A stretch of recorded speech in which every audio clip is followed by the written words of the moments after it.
ঢাকার ধামরাই উপজেলার দক্ষিণাঞ্চল কুল্লা ও বোয়াইল ইউনিয়নের দুটি পার্শ্ববর্তী সাভার ও সিংগাইর উপজেলার সীমান্ত ঘেঁষা ধলেশ্বরী নদী দিয়ে বিভক্ত। প্রতিদিন এই নদীর ওপর দিয়েই পারাপার হতে হয় কয়েক লাখ মানুষকে। নদীতে একটি সেতুর অভাবে কষ্টে আছেন এলাকাবাসী। জনপ্রতিনিধিরা বারবার আশ্বাস দিলেও আশার আলো দেখতে পায়নি তারা। এখান দিয়ে অনেক স্কুলের ছাত্রছাত্রীরা যায়, অসুস্থ রোগীরা যায়, কৃষক ফসল নিয়ে যায়, তো অনেক ঝুঁকিতে থাকে তারা।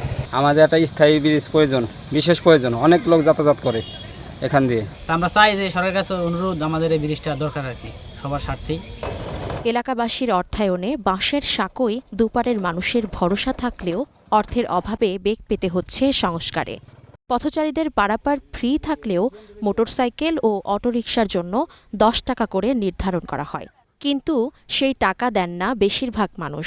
এতে কোনো পাবলিকের আমরা টাকা পয়সা নিই না, শুধু মোটরসাইকেল, অটো ভ্যান 10 টাকা করে টাকা নিয়ে জন্য যেটা মেরামত করতে হয়। 3 বছর আগে বাঁশের ব্রিজটা করে দেওয়াতে একটু হলেও মোটামুটি সুবিধা হয়েছে।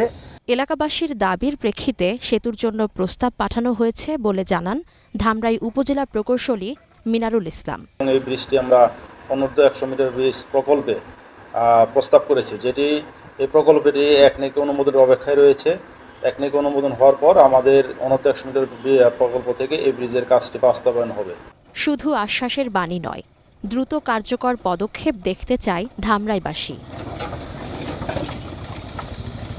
ইসমতারা অনু, গ্রিন টিভি, নিউজ ডেস্ক।